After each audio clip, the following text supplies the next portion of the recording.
Thank you for joining Wars of the Roses. The following is an article from The All-Seeing Eye, a weekly paper devoted to philosophy, science, and religion, edited by Manly P. Hall. Volume 3, Number 18, Wednesday, March the 23rd, 1927. Albert Pike, the Grand Old Man of Masonry. Affectionately called Albertus Magnus by his host of admirers, is the outstanding figure in American Freemasonry. It may truly be said that his volumes constitute a greatly admired but little understood contribution to the Masonic arcana. Dr. Fort Newton said of Albert Pike that he found Masonry in a log cabin and left it in a temple. While this may not be literally true, it is certain that the dignity and prominence of the present Scottish Rite is largely the result of General Pike's years of labor in the cause of philosophic Masonry. Albert Pike was born in Boston in 1809. He traveled to Mexico and settled in Arkansas. During the Civil War, he fought for the Confederate Army. He was elected Grand Commander of the Southern Jurisdiction of the Supreme Council of the Scottish Rite in 1859 and died in 1891, after giving practically a lifetime of service to the Freemasonic Order. Albert Pike's most famous book is his Morals and Dogma of the Scottish Rite, a volume containing over 800 pages of original material and excerpts from various authorities on symbolism, mysticism, philosophy, Kabbalism, alchemy, and Freemasonry.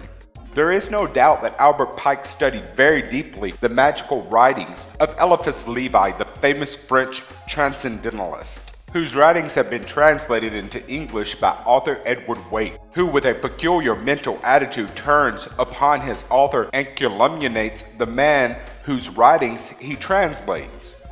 Morals and Dogma contain numerous and lengthy excerpts from Eliphas Levi, which do not, however, appear in quotation marks. Several authors declare that Eliphas Levi was the mentor of Albert Pike. Be this as it may, the great Mason was profoundly influenced by the writings of the French transcendentalist. The greatest of Albert Pike's books are comparatively unknown to those outside of the Masonic order, for most of them were printed in limited editions and privately circulated among the higher degrees of the order. They are now only to be found in a few large Masonic libraries or in the possession of Masonic scholars. Several of the volumes do not bear the name of the author and can only be identified by those knowing their source or able to recognize Pike's peculiar style of writing. Freemasonry is greatly in need of the type of mind possessed by Albert Pike. This learned man realized the profundity of the Masonic mysteries. He traced the rise of philosophy to the nations of antiquity and recognized Freemasonry as the legitimate descendant of the ancient and medieval mysteries. He realized that Masonry is more truly glorified by its scholars and philosophers. He discovered that Masonry was very old, so old that its origin was hidden by the darkness which enshrouds all beginnings. He saw in the mysteries of Persia the keys to the Masonic symbolism, and indefatigable in his researches, glorified the craft by establishing its system as beginning in harmony with the oldest and noblest concepts of the human mind. On the subject of Masonic symbolism and its importance as the key to the true purposes of the Masonic order, Albert Pike wrote as follows: "But those who framed its degrees adopted the most sacred and significant symbols of a very remote antiquity, used many centuries before the Temple of King Solomon was built to express to those who understood them, while concealing from the profane, the most recondite and mysterious doctrines in regard to God, the universe, and men. And those who framed the degrees and adopted these symbols used them as expressions of the same sacred and holy doctrine, and interpreted them quite otherwise than they are now interpreted in our lodges. I have at least arrived at this conviction after patient study and reflection during many years.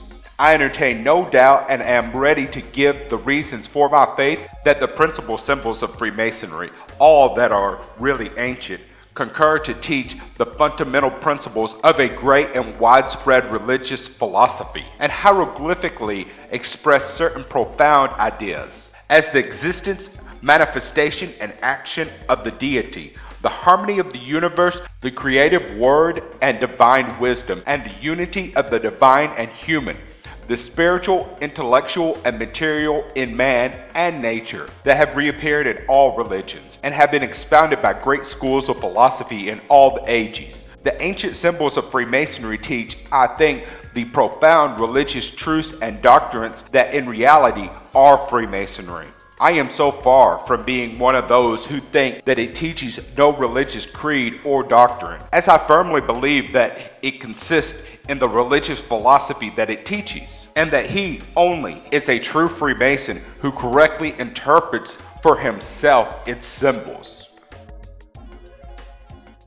Thank you for watching. Please don't forget to share, like, subscribe, and comment. And please consider giving a little to Patreon or PayPal. The links are in the description below. Thank you very much.